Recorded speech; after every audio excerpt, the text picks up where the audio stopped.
Good evening, everyone. This is the Bachelor Breakdown of the Love is Stupid podcast. I am your host for the evening, Jake Green, here with my partner in crime, Dustin Summers. And we are going to talk about episode 9 of The Bachelor. Now, we're doing all of this Bachelor Breakdown leading up to our launch on February 14th was a couple of weeks ago of our Love is Stupid podcast, where we actually follow Dustin Summers on his dating life. So this has nothing to do with The Bachelor. Correct. This is just a way to kind of kick it off and introduce ourselves and have a lot of fun and embarrass our parents and all that fun stuff. So, looking forward to it. Absolutely. So if this is your first time tuning in to The Bachelor Breakdown, we typically have a very beautiful woman, my wife, sitting in between us, kind of keeping the peace, if you will. She normally plays quarterback. Now, true to Baltimore Ravens, they have 3 Heisman winners on their team, and the middle individual, which would be Ray, is Lamar. Correct. Right? So does that make you Mark Ingram? I'm be RG3? I'm taking RG3. You're RG3? Older, bum knee. Bum knee? Okay, all that fair stuff. enough. So we've got a lot to talk about. So we're going to dive in, break down what happened in this episode, and then we'll kind of circle back and give our thoughts on it. Just 2 dudes hanging out on a Monday night, watching a dating show. Drinking wine. Bringing wine. Totally normal. Totally normal. This is how we spend our Monday nights. Let's get on with At least it has been for the last couple of months. So I do want to make one call out before we get started. Okay. Madison's dad is Coach Pruitt of the Auburn Tigers basketball team, right? He's an assistant coach, I believe. Assistant. He's good. Good call out. Yeah.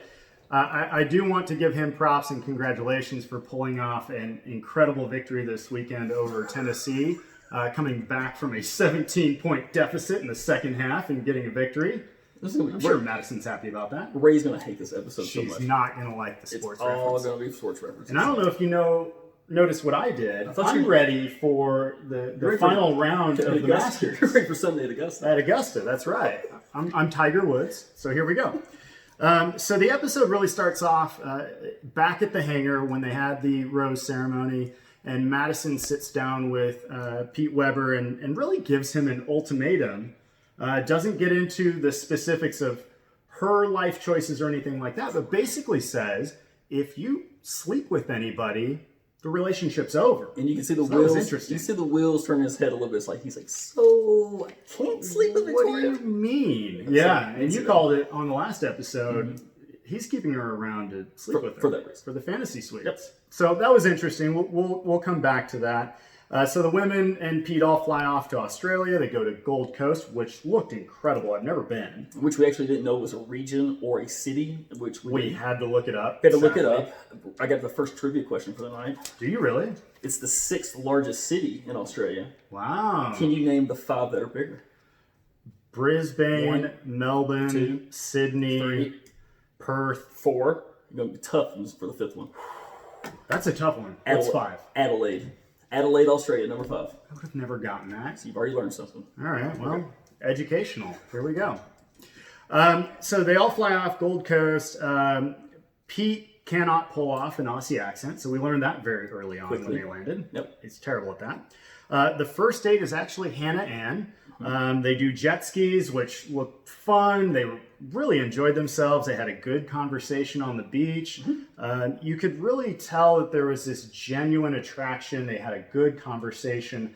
I was impressed by how that conversation or that relationship unfolded. It seemed fun. It seemed like a good way to kick off this very uncomfortable week, which we'll talk about the details and our thoughts on that. We'll get into that for sure. Hannah Ann, beautiful, fun, cool. Yeah. Great job. What was interesting is while these girls are going on dates, the other 2 actually live in one hotel room together. So meanwhile, back at the ranch, Victoria is playing into Madison's uncomfortability and is really kind of nudging her. She doesn't know about the ultimatum yet, but she's really playing it up. True. It's kind of sly, it's kind of slick, it's kind of mean. But it's the only play that she had. If she wants to win, because you think she's in third place. I think she's in third place. She's got a kneecap Madison if she wants to win. much like Tanya Harding kneecapped Nancy Kerrigan, which Tanya Harding now apparently a spokesperson for Direct Insurance. Who knew? How about that? Blew my mind. All right, so there you go. So that was the first date. Second date is Victoria. They take a helicopter ride, very romantic. They land at the top of a waterfall. They have a good conversation, but they kept prefacing, It's going well so far. Correct. So you could tell something's on the horizon. They had yet to have their fight that they have every day. Yeah. In every interaction. It wouldn't be a Victoria Pete Weber relationship without a fight. Correct. Okay. Other fun fact, Victoria is a state in southern Australia.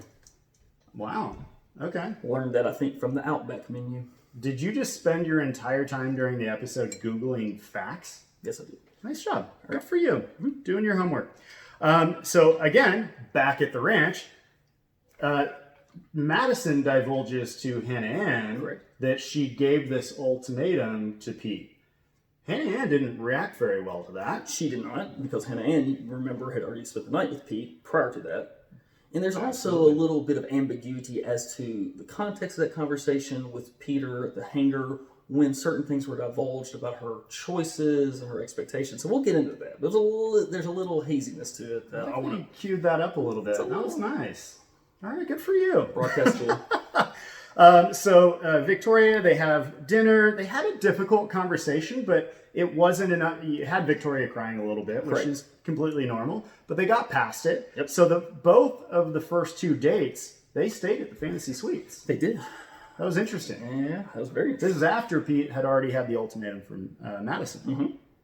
Mm-hmm. So that happens. Then the third date is obviously Madison. They climbed Sky Point, which I don't know if you knew this. The Q1 building is 754 feet in the air. It's the highest building that you can climb. In the world? No, in Australia. In Australia. Probably Gold Coast. I don't know. Okay. I just read that online. I had to do my research. I had to Google a little bit. And so you go back to the ranch. Hannah and Victoria are talking about this ultimatum. But then Madison and Pete go to dinner. And at that point, Madison divulges that she's a virgin, hence the ultimatum. Caught me off guard. I wasn't ready for that. We'll talk about that obviously. And then they kind of split up, which was interesting when he told her that he stayed in the fantasy suite with these 2 women. That was the first dinner date walk-off that we've had all season that was appropriate. Agreed. Because all season long, Pete could not handle the emotional turmoil of the relationship, and when it got tough, he would walk off. Correct. Or Victoria or whoever. But I felt like Madison was justified in walking off. She was. I mean, and even that big first walk-off, she kind of walked off to kind of compose herself, to kind of get her thoughts together, to kind of come to grips with all the stuff that she'd been dealing with for the week. And so it was justified. He probably gave her the proper amount of time before he followed to talk to her more about it. And then, like we said, ultimately she ended up walking off, assumingly or seemingly that she's done. She's gone. Right. And so Pete then goes and finds Madison. They kind of talk a little bit. The 2-hour episode ends. They queue up the next 2 episodes. The first one coming up next week is actually going to be Women Tell All. And you have not seen a Women Tell All yet. Let me just preface this episode. It's going to be fun. Well, the Fantasy Suite episode was interesting. As a first-timer to watch this show, and really know the details, I have a lot of thoughts about this. Do you really? Okay. A little bit. We'll dive into that. So, and then you see Pete's mom crying and saying, bring her back to us, and there's this whole thing with the family. And you're assuming that that's Madison that she's talking about, the way they make it look. I think absolutely. Okay. I think Pete, all along from episode 1, I was right. He wanted Madison the whole time. Okay. I had to throw that in because I was right. You ready to get back to the beginning? Let's go back to the beginning. Let's go back to the hangar. Let's go back to Madison gives Pete the ultimatum. What are your thoughts? So here's where the ultimatum kind of started. And I think that we were kind of misled a little bit off the teasers and the previews that we had seen for this episode because we knew that Madison divulged that she was saving herself for marriage. And so when she was having that conversation with Peter, maybe I wasn't paying attention close enough. Maybe I was already had that in my head. Sure. I kind of thought that was clear. I kind of thought that she mentioned that. She did mention that she would have a major problem with him staying with other girls, which is justified, or probably any girl would have that. And I kind of was looking at it from the perspective of she's telling him, don't do this because we're not going to do this because I don't do this until I get married. And if she actually did not say that then maybe he still had it in his head, well, maybe she's just trying to keep me from doing that with other girls and then she wants to do that type of thing. And so it was a little dicey. And I think that we were kind of the victim of some selective editing there. I think maybe that she did tell him that based off some of his reactions at dinner. Are you implying that the Bachelor producers are good at their job? I'm implying that they are having to squeeze everything they can out of this god-awful season. And so if that was the way they wanted to do it, I think that she probably told him in no uncertain terms, or no, just as clearly as she possibly could, I'm saving myself for marriage. I'd have a problem with you sleeping with other girls. I'm telling you now, this on the front end, this is where I stand. So he knew that, is what my theory is. Okay, so if you get to the end of the 2-hour episode, you're led to believe that she told him during dinner. So Correct. that's interesting that you're taking that perspective. I think he knew. I think she was clear about it. But Interesting. Anyway. I don't think he was. Okay. That's my opinion. Okay. And so I can understand maybe Pete's reaction during that dinner of being like, oh, crap. I look like a jerk right now. I did not know. Right. So that was interesting. The genie's already out of the bottle, so to speak, at that point. Yeah, absolutely. So I think the hard thing that I had dealing with the end of this episode was that Madison was really beating herself up about her choice, her decision to save herself for marriage, and she was almost feeling guilty about it, and I thought that really sucked. Well, at the beginning, she's very clear about it, and I know the conversations with her mom previously, and the conversations with Peter, I think a couple episodes ago, it was obvious that was an important thing to her. Now, maybe she hadn't spelled out directly how important it was to her, or how much of a deal breaker it was, but I think she did a really good job of kind of expressing herself, kind of saying this is what she believed in, this is what she stood for, and as you kind of see as we get towards the end of the episode, she stuck to it, and she was willing to kind of bail when that wasn't met, is the way it at least appears. I agree, and I'm proud of her. She knew what she wanted in life. She knew how that relationship would unfold in terms of what's important to her. And so kudos to you, Madison, for having the courage of your conviction. You have lived your life under one premise that I am not going to sleep with this man until I marry them. I'm saving myself for my husband. Right. And she told Pete that, whether it was in the hangar or at a dinner after the fact. Correct. And so I just really had a hard time with her being guilty about that. Right. So then we were off to Australia. We're in Australia now. One thing that still sticks out after all these years, koalas are still cool. Like, they kept showing some cool koalas. Koalas are awesome. Apparently monkeys are now in We'll get Australia. to that. We're going to get to that. I'm sorry, we're jumping the gun. Jump ahead.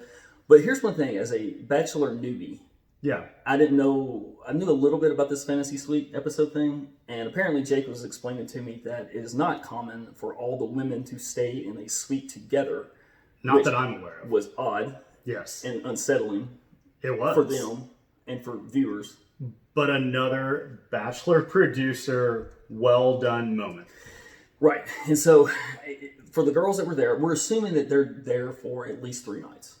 Because they're going to have 3 nights. Absolutely. And so one night you're potentially staying with the Bachelor. So the other 2 nights have to be the most awkward, anxious, angst-ridden type of thing. Yeah. Period. There has to be some I wonder how much friction. I wonder how much Madison slept. In those 3 nights, I wonder what the over-under is on 10 hours total, 14 hours total. Over the course of 3 or 4 nights, maybe. But she was really beating herself up the whole episode. She was. So I get that. Regardless, she looked amazing. Madison is a beautiful girl. Oh my God. Anyway, so. Okay. But while we were there, the very first girl she starts talking to. Yeah. Victoria. You don't tip your hand to Victoria. You don't tell Victoria anything. No. Victoria's in 3rd place. Victoria's there to kneecap you, steal your shine, steal your corner. Agree. You don't tell Victoria. She knows where she stands in the ranking Victoria system. was kind of... She knew what she was doing. And you called this in the last Bachelor Breakdown. You made the comment, if you're in 3rd place, what's the best way to have the best odds in your favor? And that's to take out the kneecap of number 1. Well, you found the pressure point of the leader, which in this case was the whole virginity. It was. And if that's the play you got to make, then Victoria apparently was willing to make that play. But date 1... I have some thoughts about date 1. Date 1 was with Hannah Ann. Yeah. Okay? Hannah Ann came across very cool, very nice, very relatable, beautiful, fun, all that stuff. You know what's interesting about that is this whole season, and I have been bashing on Hannah, and it's more because of the namesake to the Bachelorette from the last episode, last season, Hannah B. I wrote her off in episode 1, if you remember from the Bachelor Breakdown. She came a long ways, in my opinion. She did, and she's great. Special shout out if you happen to be watching Hannah's dad, Rick Sluss. We know this was a tough night for you to kind of put up with that. So, tip of our hat, but you know. You talking his daughter going to the fantasy suite? Yeah. Rick was a good dude from last week. Liked Rick a lot. He's just up the street in Knoxville. Rick, the offer is still open. If you want to come hang out with Jake and I, we would have loved to have you tonight. Let's do it. Let's hit up the honky tonks. You probably could have used a buddy tonight during some of this, but here's one thing I do want to wine, maybe. Whatever. We would have bourbon. We got bourbon. You're from East Tennessee. If you needed to bring down moonshine, we would have understood. So I imagine that he was a forester, right? I imagine he was just out in the woods tonight chopping trees. Oh yeah, he didn't watch the episode. He knew what was coming. Here's one thing I do want to point out. Yeah, they did the jet ski date. They did. They were on separate jet skis to begin with, and this has been a problem The Bachelor has messed up. The Bachelor, Peter, the idiot who doesn't know how to date, he's gone on 4-wheeler dates. Yeah, he's gone on horse dates. Right. Both times, he and the girls were on opposite things. Why not put a girl on the 4-wheeler with you? You got to reach around them. You got to hug them. They got to be close to you. Why not do that on a horse? Okay. The same type of thing. Finally, they got on the same jet ski. He's figuring it out. Yeah. 2 episodes left. Yeah. Way to go. You learn quickly. Most of us figured that out at about 16. Any other comments about first date before we move on to the second one? Oh, I will point this out. I did make a note of this. What the girls drank at each dinner. Hannah Ann's drinking champagne. She's already celebrating. She was drinking champagne. Nice middle of the road selection. Oh, okay. I thought you meant like celebratory. I've got this in the bag. Maybe she was. Yeah. But she was drinking champagne. Interesting. Okay.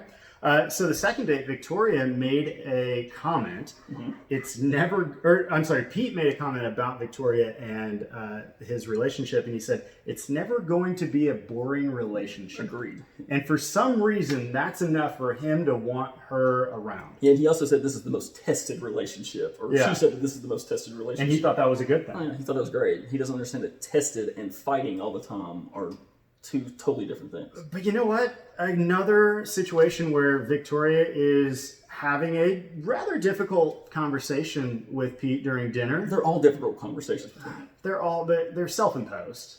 They're not actually difficult conversations. They just make them difficult, right? Would you agree? Yeah, they make everything difficult, which is a great hallmark of a relationship. Yeah, and Pete asks her a very poignant question. Why did your previous 3.5-year relationship not go so well? What was her response? She fumbled over her words, and he never got a direct response again. Probably because she's still hanging out with that guy. Chase Rice? I don't think Chase Rice was hanging around for 3.5 years. No, I don't think that was 3.5 years. I don't know who the other. And also, one point I want to make about this one: if this was not a dating show or a reality show, Victoria would not give Peter the time of day. No, I don't think so. I think that she would not even look his direction. That's fair. So, okay. But she did say, I love him so much.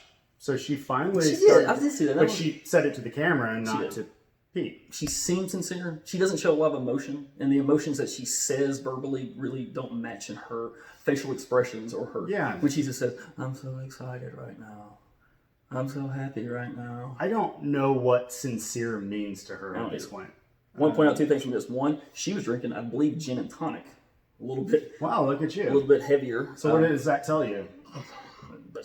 She probably needs some courage to do it. A little liquid courage. Put up with him. Also, go ahead. We're talking the monkeys? No, I was going to talk about the fantasy suite because the next morning they actually showed Pete and Victoria in bed. They did. And Pete said to Victoria, this is exactly what I thought it would be like. What did you take? What did you take? Slept with her. Okay. And then said, this is exactly what I thought it would be like. Okay. And I guarantee you, which plays into your. He's thought about it a lot. Yeah. He's put a lot of forethought into it. So absolutely, whatever. What were you going to say? I was going to say this because this is a very thing we need to point out. During the dinner, there was a sound in the woods, and Pete thought it was a monkey. And Peter thought it was, he's like, and the monkeys apparently agree with me. Fun fact, kids, there are no monkeys in Australia. There's no monkeys. No monkeys. Probably a bird. Maybe been a cool koala. Could have been. What else they got? Wombats. They got wombats. They do have wombats. That's true. Platypuses. Platypuses. What sound do they make? I don't know. They have a duck bill in the body of a beaver. Totally setting you up on that one. All kinds of fun things. But did you notice the bloopers at the end? He got super scared. Victoria snuck up behind him, scared the crap out of him. It was a squirrel Peter's an idiot. He's kind of an idiot. Peter's an idiot. Anyway. Let's see. Anything before we go on with this page? One last thing. Victoria kept the fantasy suite key. Mm-hmm. That was interesting.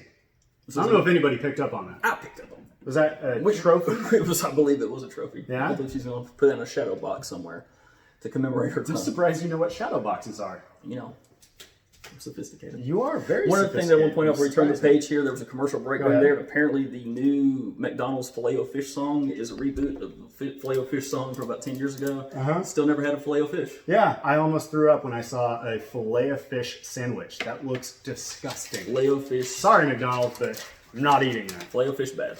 Also, if you haven't checked out the new McDonald's Monopoly documentary on HBO, I suggest you check it out. Great documentary. Produced by Mark Wahlberg. Are you serious? Yeah. Do you know how many things he has his hands in right now? A lot. He's a producer, an actor. He's got so many businesses. Good for him. Yeah. He's at the burger joint up in Boston. Wahlburgers. My mind is blown. Look at all these fun things. You're so learned. I know. All right. Let's get on the Madison stage. Third date.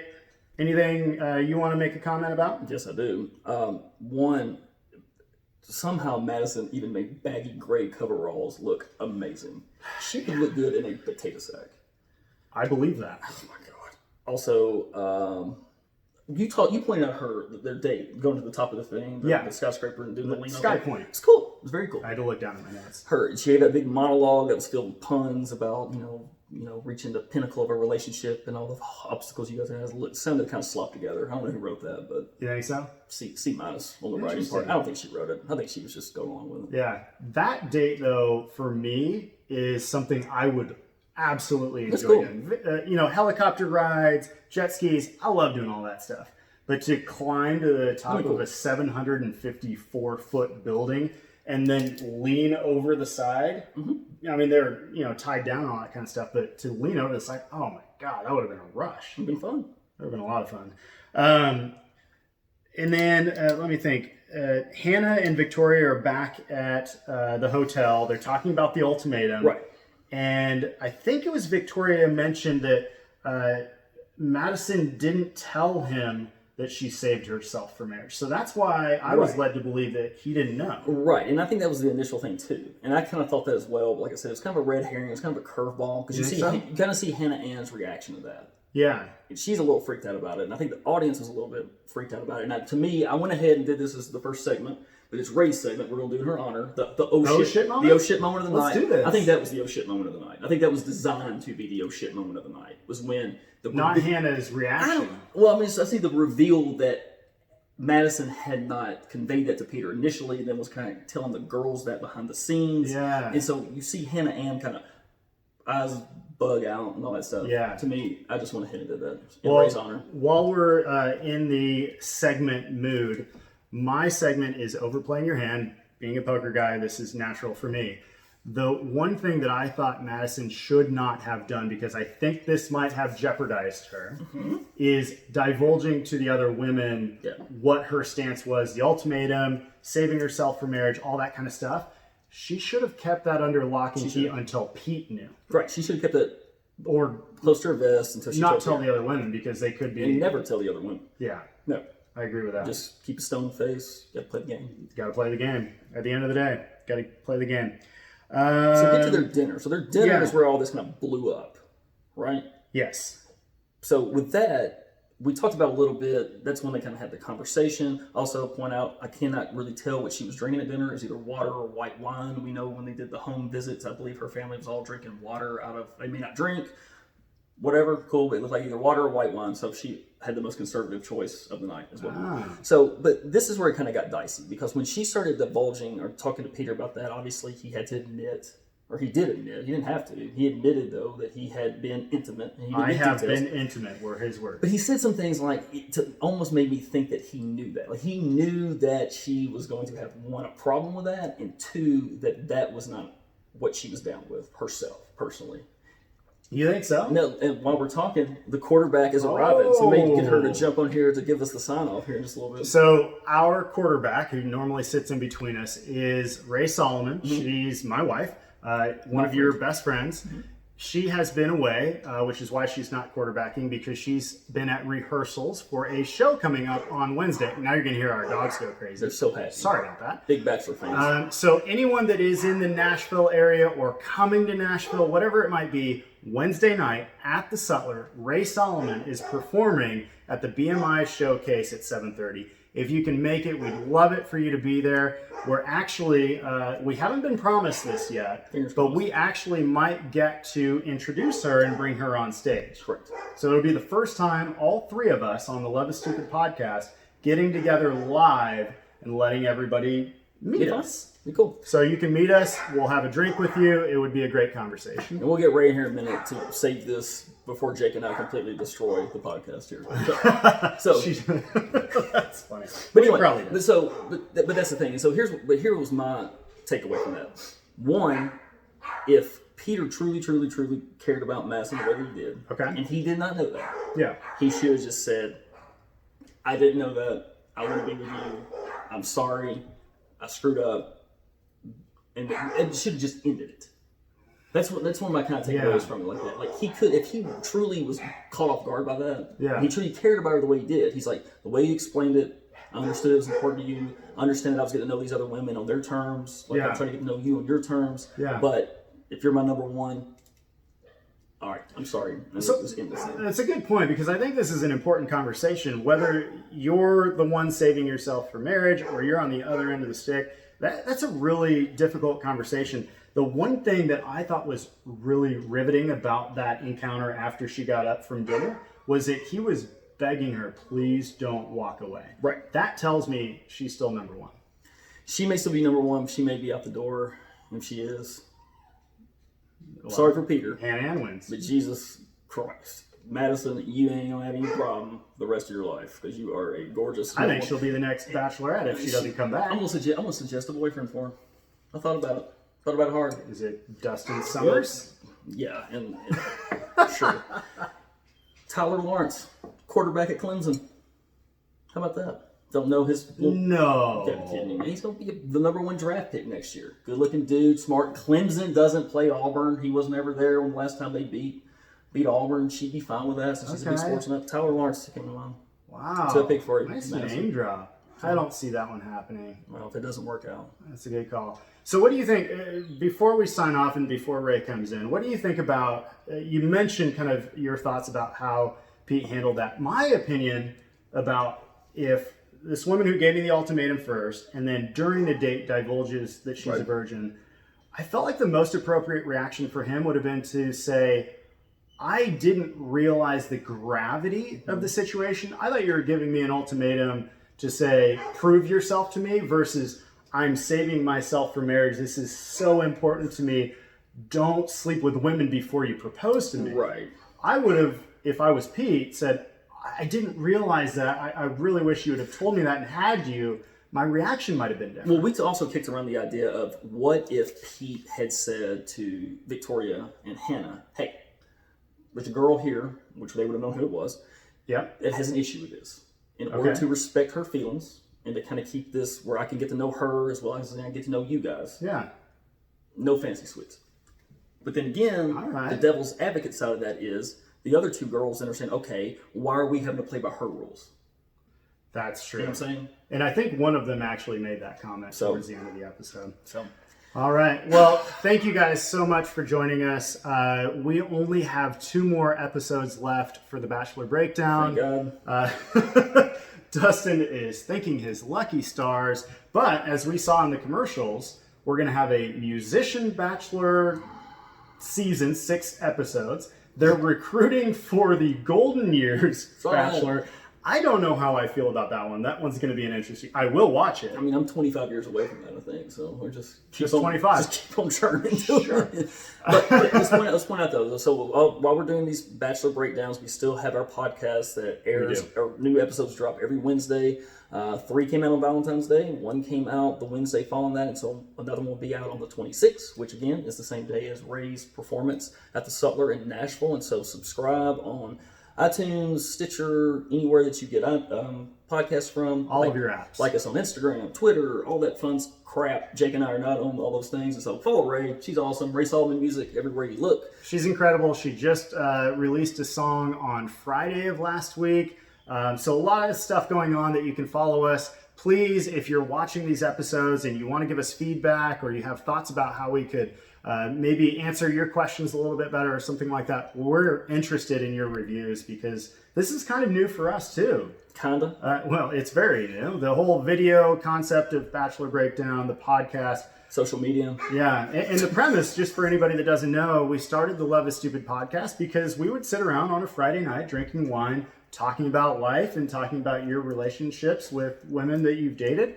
And it gets pretty comical at times, but we give a lot of good advice too. So we hope you'll tune in to the Love is Stupid podcast. We'd love to see you following us and giving us your feedback. We got a few humorous dates to kind of kick off the podcast, but then it gets really interesting after that. There's some really good stuff that we've kind of got recorded, a few things that have come up in the last week or so that I think people are going to really enjoy. So totally agree. Like us. All right. So I'm your temporary host, Jake Green, with my co-host, Dustin Summers. Thank you for tuning in, and we're looking forward to the next week. Stop. I didn't do my eye roll moment of the night. Oh, we can't Let's sign off get to without this. this. I almost forgot. And How dare you? This is why we don't have a quarterback. Yep. This is what happens. This is what happens with stuff like this. All right, go ahead. I do have a couple. One, we'll get to them really quickly. One, when Peter walked in and said "Good day, Sheilas" to all the chicks, or all the ladies, that was terrible. Yeah. Also, their reactions when Peter walked in, period, they just pretty much rolled their eyes because none of them really like him. There he is. There was this one little weird thing that Mazin said about it's either going to be hearts full or heartbreak. I never really heard that. It's kind of odd. Our real moment of the night, though, was Jake and I applying our own TV makeup for the night. Just, two dudes putting on makeup on a Monday night. Drinking wine, putting on makeup. Watching a dating show with a bunch of 20-year-olds. So totally normal. There we go. So that was my real moment of the night. Thank God my wife is Thank God Ray's back to do that next week. So. Thanks for tuning in. We'll see you guys next week. And don't forget, tune in to the Love is Stupid podcast. Thanks, guys. We did all right.